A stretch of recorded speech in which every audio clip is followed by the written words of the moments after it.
Muito bem, vamos então continuar com o curso de Python. Agora a gente vai voltar a brincar com Shell Python. Dessa vez eu vou iniciar o Shell Python diretamente da instalação de Python e não através do prompt de comando do Windows. Eu venho aqui para Python 2.6 e vou escolher a opção Command Line, Python Command Line, certo? Ou seja, linha de comando do Python. Vou clicar nela, ele abriu aqui em cima uma janela, vou colocar aqui para melhorar a visualização e vamos começar a interagir com ela. O que é que essa janela representa? Ela é uma interface para que eu, usuário, possa interagir com o interpretador Python, com a linguagem de programação, o sistema que interpreta a linguagem Python. Tudo que eu digitar aqui, como é uma interface de linha de comando, eu tenho que digitar comandos. Então, tudo que eu digitar aqui, Python vai tentar interpretar e descobrir o que é e fazer o que você está mandando, como se isso fosse um comando. Eu vou dar esse comando e vou dar Enter agora. Quando eu dei Enter, o que é que aconteceu? O comando foi mandado para Python e Python tentou interpretar o que é que foi feito. Se a gente ler aqui essa última linha, a gente vai perceber que o que aconteceu é que Python encontrou um erro. Ele está dizendo que houve um erro, especificamente um erro de nome, e está dizendo que o nome DASLDQ, alguma coisa, que foi o que eu digitei, é não definido, ou seja, ele não é reconhecido. O Python não sabe o que fazer com isso. E, por não saber o que fazer, ele imprimiu essa mensagem e voltou a me oferecer o prompt. O prompt é essa sequenciazinha aqui de setinhas para me dizer que ele está pronto para obedecer a um novo comando. Vou dar outro comando aqui qualquer. Você vai ver que a gente tem o mesmo comportamento. Python não reconhece isso. Então, o que é que Python poderia reconhecer? Quais são possíveis comportamentos que Python reconheceria? Como qualquer linguagem de programação, Python é feito para manipular dados. Então, a primeira coisa que a gente vai tentar manipular aqui são dados. Eu vou, por exemplo, digitar aqui o número 10, né, e ver o que é que Python faz. Perceba que dessa vez Python não me respondeu com um erro. Ele não colocou essa mensagem de erro. Eu digitei 10 e Python depois me devolveu o 10 na tela. Ou seja, ele interpretou 10, entendeu que estava tudo ok e, por não saber o que fazer mais, ele me devolve o próprio valor de 10. Da mesma forma que eu coloquei um valor, eu poderia ter colocado uma expressão, por exemplo, envolvendo operadores, por exemplo, 10 mais 1. Veja bem que dessa vez Python leu a instrução 10 mais 1, resolveu a expressão e me colocou na tela o resultado dela. Python entende que deve resolver essas expressões à medida que você coloca para elas, como se elas fossem instruções. Além de soma, você pode usar os vários operadores aritméticos clássicos, né? Você pode fazer subtrações, 10 menos 2, por exemplo, 8. Você pode multiplicar um número por outro, 10 vezes 3. Interessante aqui anotar o seguinte: em computação, a multiplicação é geralmente representada por um asterisco, e não por um vezes, não por um x. Tá certo? Então, você deve colocar um asterisco para isso. A gente pode fazer uma divisão. Então, 10 dividido por 5, por exemplo. Opa, tirar o mouse da frente. Está aí, 10 dividido por 5 é 2. E Python sempre me retorna a expressão para cá. Do mesmo jeito que a gente pode manipular números inteiros, Python permite manipular números reais. Então, por exemplo, 1.1, né, 1.2, 1.3. Uma coisa curiosa que você deve ter notado aqui é que 1.2 e 1.3 ele conseguiu repetir normalmente. 1.1, contudo, ele colocou um valor um pouquinho diferente. Ele colocou 1.1, 0,00000 alguma coisa e um 1 no final. Isso é consequência do seguinte fato: computadores não são capazes de representar com absoluta precisão números reais.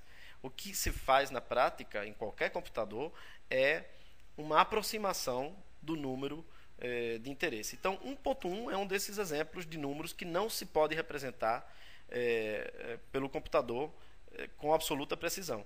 Quando a gente coloca 1.1 para o computador e ele tem que armazenar ele internamente na forma de número real, o que ele faz é tentar a melhor aproximação possível. E está aí o que ele consegue. Diferente de 1.2, por exemplo, que ele consegue representar com absoluta precisão, nesse caso específico. De um modo geral, números de ponto flutuante números reais, que em computação são chamados números de ponto flutuante, não podem ser representados com precisão absoluta. Números de ponto flutuante, que é como a gente chama esses números, podem ser manipulados da mesma forma que a gente faz com números inteiros. Então, essa expressão aqui diz, por exemplo, vai calcular o valor de 1.7 mais 10.8 vezes 3. Essa expressão aqui vai elevar 35.7 ao cubo, por exemplo. Está aí o resultado. Sempre observando que há uma imprecisão no resultado, né, uma pequena imprecisão no resultado, que normalmente não atrapalha o que a gente precisa fazer, desde que a gente mantenha isso sob controle. Para controlar a ordem que as operações são feitas, o que a gente pode fazer é usar parênteses. Então, 3 mais 5 ao quadrado menos ao cubo menos 1, por exemplo, tem esse valor, é 127. Agora, se ao invés disso eu coloco isso elevado a 3 menos 1 entre parênteses, e aí eu estou repetindo a expressão anterior e adicionei os parênteses, o resultado é completamente diferente. Por quê? Porque Python, igual à nossa intuição, ele interpreta essa expressão da seguinte maneira. Ele entende que parênteses indicam maior prioridade de execução. E ele deve primeiro calcular o valor de 3 menos 1, para só então usar o resultado disso para elevar 5 ao quadrado. Então ele vai fazer 5 elevado ao resultado de 3 menos 1. E entre a operação de exponenciação e de soma, ele usa as regras convencionais. Ele primeiro faz a exponenciação e depois multiplicação e por último a soma. Além de números, computadores também são capazes de manipular símbolos de um modo geral. E a forma mais fundamental de representação de símbolos é o texto. Para isso, a gente tem um valor do tipo, o que a gente chama de valores de tipo string, né? Com isso, a gente consegue escrever palavras, textos, de um modo geral. Então, veja bem que quando eu digito palavra entre aspas, né, Python reconhece isso como algo que faz parte dos tipos de dados que ele manipula. E ele repete palavra para mim como se aquilo fosse um número. Lembra que a gente digitava 10 e ele retorna 10? Da mesma forma, quando eu digito alguma coisa entre aspas, ele retorna.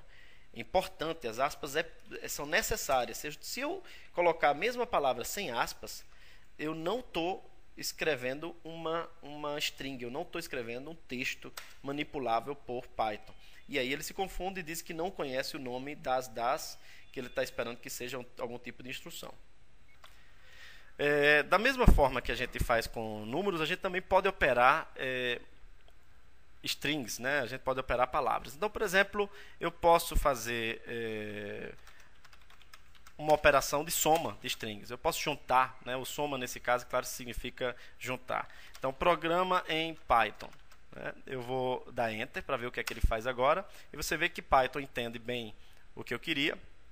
E ele realmente me dá uma string agora contendo a soma da string programa e da string em Python. Programa em Python, tá certo?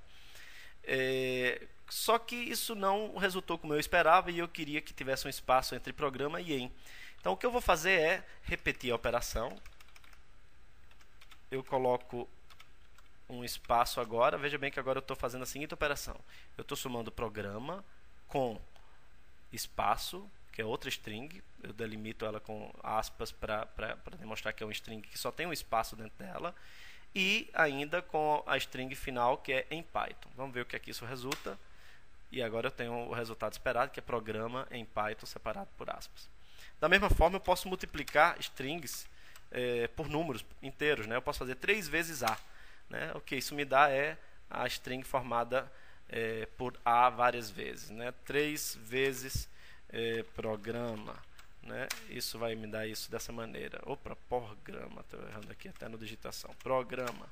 Né? Eu poderia ter colocado um espaço no final da string para garantir a separação. Programa, espaço, programa, espaço, programa, espaço. Diferente de números, a gente não pode fazer multiplicações de string com string. Tá certo? Isso não faz sentido. Quer dizer, cada operação tem cada tipo de dado tem as operações que são permitidas com ele